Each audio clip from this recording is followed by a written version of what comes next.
आज की वीडियो में हम सीखेंगे ऑप्शन चेन के बारे में। ऑप्शन चेन बेसिकली दो पार्ट में डिवाइड होती हैं, जिसमें एक साइड होते हैं कॉल सेलर और दूसरी साइड में होते हैं पुट सेलर, और बीच में होता है हमारा स्ट्राइक प्राइस जो मूव होता रहता है। बेसिकली कॉल सेलर का काम होता है मार्केट को बेरिश रखना, बेरिश यानी कि मार्केट को डाउन ट्रेंड में लेके जाना, मार्केट को नीचे लेके आना। वहीं जो पुट सेलर होते हैं इनका वर्क होता है इसके बिल्कुल अपोजिट, यानी कि ये मार्केट को बुलिश करते हैं। बुलिश यानी कि इसकी जो डायरेक्शन होती है वो अपवर्ड कर देते हैं। अब मार्केट किस डायरेक्शन में जाएगा ये देखना पड़ता है कि कॉल सेलर ज़्यादा है या पुट सेलर। अब दोनों में से जो जिसका भी डिफरेंस ज़्यादा आएगा मार्केट उस साइड मूव करेगा।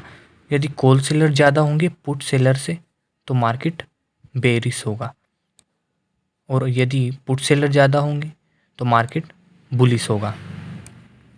अगर मैं आपको सिंपल लैंग्वेज में बताऊं तो आप बस इतना ध्यान रखिए कि यदि कॉल सेलर ज़्यादा हो गया तो मार्केट नीचे आएगी, और यदि पुट सेलर ज़्यादा होंगे तो मार्केट ऊपर जाएगी। अब ये देखेंगे कैसे कि मार्केट में कॉल सेलर ज़्यादा है या पुट सेलर। तो जहाँ पे ये वॉल्यूम दिखा रहा है ये सब के सब जो हैं हमारे कॉल सेलर हैं, और जो पुट सेलर वाली साइड का वॉल्यूम है ये दिखाता है कि पुट सेलर है। अब वॉल्यूम की साइड में एक और ऑप्शन है चेंज इन ओआई। ये दिखाता है हमें लाइव मार्केट की कंडीशन। यदि मान लिया मॉर्निंग में सभी जो यहाँ पर चेंज इन ओआई है ये सब पॉजिटिव है और मार्केट बेरिश है यानी कि डाउन ट्रेंड में चल रहा है, और यदि लगभग 12 या 1 PM के आसपास आप मान सकते हैं कि जैसे ये दिखा रहा है इसमें ये ओआई नेगेटिव हो गया है। नेगेटिव यानी कि ये चेंज हो गए हैं, जो ये जो कॉल सेलर हैं ये घट गए हैं। वहीं हम इसके दूसरी साइड देखें तो यहाँ पर पुट साइड के चेंज इन ओआई में दिखा रहा है कि ये पॉजिटिव दिखा रहा है। तो इसका मतलब इन सब स्ट्राइक प्राइस पर पुट सेलर ज़्यादा होंगे, तो मार्केट का प्राइस डिपेंड करता है, तो मार्केट इन सब स्ट्राइक प्राइस से ऊपर रहेगा। अब देख लेते हैं स्ट्राइक प्राइस को। स्ट्राइक प्राइस भी हमारा 3 पार्ट में डिवाइड होता है। जैसे आप देख रहे होंगे यहाँ पर कॉल साइड और पुट साइड जो भी है यहाँ पर ये बीच में कलर चेंज है इनका, तो इसका मतलब है कि जो मार्केट का प्राइस है वो ये चल रहा है। अब इसको बोलते हैं एटीएम यानी कि at the money. Put seller और कॉल सेलर दोनों के लिए सेम होता है एट द मनी, और जो एट द मनी से ऊपर की साइड का स्ट्राइक प्राइस है ये कॉल साइड के लिए होगा इन द मनी, और जो स्ट्राइक प्राइस से नीचे के सब स्ट्राइक प्राइस है ये कॉल साइड के लिए होगा out of the money. Put side की बात करें तो पुट साइड में एट द मनी से ऊपर के सभी strike price out of the money होंगे, और एट द मनी से नीचे के सारे strike price in the money होंगे।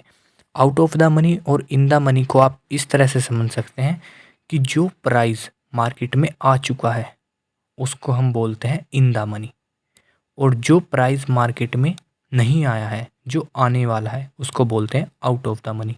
अब कॉल साइड के लिए जो ये प्राइस है ये ऑलरेडी आ चुका है तो इसीलिए ये इन द मनी होगा, और ये आगे मार्केट का प्राइस जब इंक्रीज़ होगा तब आएगा तो इसको आउट ऑफ द मनी बोलते हैं। ऐसे ही पुट साइड में ये प्राइस ऑलरेडी आ चुका है यानी कि मार्केट इससे नीचे है तो ये हो गया इन द मनी, और मार्केट इतना गिर सकता है या इसके कोई चांस हैं, यानी कि मार्केट यहाँ तक गिर सकता है लेकिन गिरा नहीं है, लेकिन गिर सकता है, तो इसको बोलते हैं आउट ऑफ द मनी। अब बात आती है कि हमें कौन सा स्ट्राइक प्राइस पर कॉल या पुट खरीदना चाहिए। तो ये डिपेंड करता है हमारा, एक करता है आईवी पर और दूसरा डिपेंड करता है हमारा स्ट्राइक प्राइस पर, जो कि हम एक तो लेंगे एट द मनी और 2 उससे ऊपर के आउट ऑफ द मनी और 2 लेंगे in the money. In 5 strike price में से ये 5 स्ट्राइक प्राइस आपके लिए बेस्ट रहेंगे, क्योंकि इनका ज़्यादातर आईवी भी सही रहता है और यहाँ पर अच्छा खासा प्रॉफिट भी मिलता है, और वहीं जब प्रॉफिट होता है तो लॉस भी उसी अकॉर्डिंग मिलता है। इन स्ट्राइक प्राइस पर ना तो ज़्यादा हाई वॉल्यूम रहता है और ना ही ज़्यादा डीके होगा, और जो हमें ट्रेड लेनी चाहिए वो हमें एक आईवी को भी देख के लेना चाहिए। जैसे आईवी यहाँ पर फ़िलहाल यहाँ पर 14 है, यहाँ पर 13, 12, 12, 10, 11 ये है, तो हमें इसको भी देख के ट्रेड लेनी चाहिए। यदि आईवी हमारा हाई है यानी कि ज़्यादा है तो हमें ट्रेड को इग्नोर करना चाहिए, क्योंकि वहाँ पर प्रॉफिट भी ज़्यादा होता है लेकिन ऐसा ही हमारा नुकसान भी ज़्यादा होने के चांसेस है। तो आईवी जब मीडियम हो हमें ट्रेड तब लेनी चाहिए। अगर आपने हमारे चैनल को अभी तक सब्सक्राइब नहीं किया है तो सब्सक्राइब कर दीजिएगा। अगली वीडियो में हम बात करेंगे आईवी के बारे में और इसके अदर ऑप्शन के बारे में। फ़िलहाल के लिए वीडियो में इतना ही।